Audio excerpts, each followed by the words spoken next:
Assalamualaikum and a very good evening. Today, me and my colleagues, we would like to talk about how the pandemic really has changed the world forever. Without further ado, let's get started. As the new coronavirus cases has spread in many countries since the end of the lockdown in mid-June, I believe, it is clear that we don't understand this pandemic. The rush to restart the economy is leading earlier than expected to a sharp increase in the spread of the virus and in the number of deaths, portending an even more serious crisis than before. That is absolutely correct, Alisha. The mismanagement that led us last February and March to overlook the ruthless spread of the disease and to fail to understand the exponential nature of its transmission is being played out again. Irresponsible caused by many governments for return to normality, combined with the inability of people to understand the importance of preventive measures, are sparking new outbreak associated. For example, pocket of immigrant workers in Persian Gulf or seasonal workers in Spain, restaurant, family gathering or nightlife, habits that were part of previous normality. Situation in which it is very difficult or almost impossible to maintain the necessary precautions to avoid an infection and which reflect the real problem. We will still think the pandemic is just passing through. In addition to that, the appearance of a highly infectious virus that previously did not affect human beings and now thus is not some temporary setback.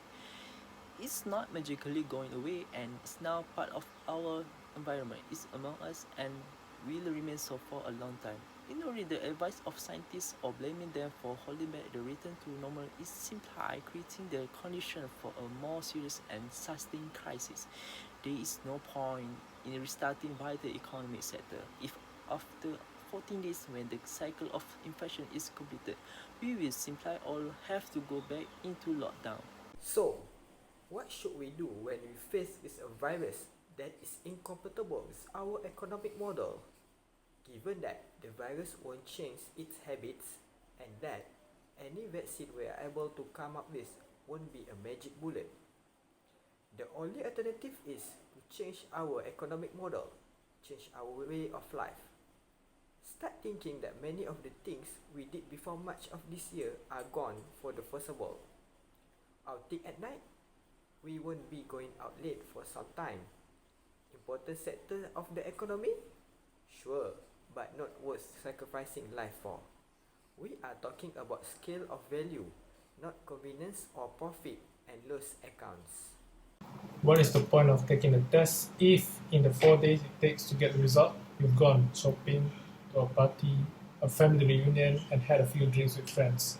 It's either we continue to evolve our methodologies to obtain cheap, immediate, and simple diagnostic tests we can take on a regular basis, or we continue chasing shadows. But beyond diagnostic testing or coming up with a vaccine, there are more radical issues, changes dismissed by many as impossible. A new ecosystem implies a redesign, often radical, of many of our activities. For example, cities, restaurants, public spaces, travel, prison, supply chains, healthcare, trade, education, work, communication, and many more. An enormous change that, obviously, the vast majority of the population has yet to imagine. That is absolutely correct, Syakir. I believe that most of us thought that once lockdown ended, we will return to normal, albeit wearing masks, which for many people are an inconvenient, but temporary measure that can be bothered to wear properly. We are seeing the results of this obduracy is very, very low. There will be no return normality. The pandemic requires us to redesign economy, rethink our obsession with growth, find ways to protect the most vulnerable, use app we can try to trace our contact, share research and learning, and redesign everything to put people, not profit first.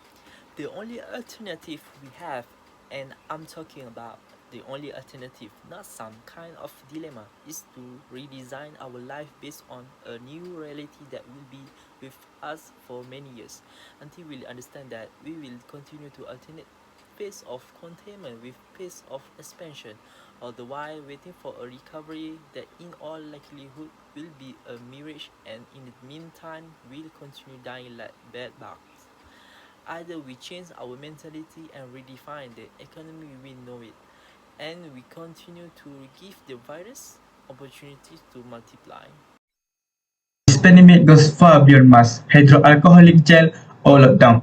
The change we need will not come overnight, but the sooner we understand, the sooner we can demand that politicians design and implement, the sooner we can start dealing with it, and the sooner we may realize that, though we do not yet believe it. The world has changed before our eyes in a few months, and when the world changes, if you insist on continuing to do things as before, it's not going to end well.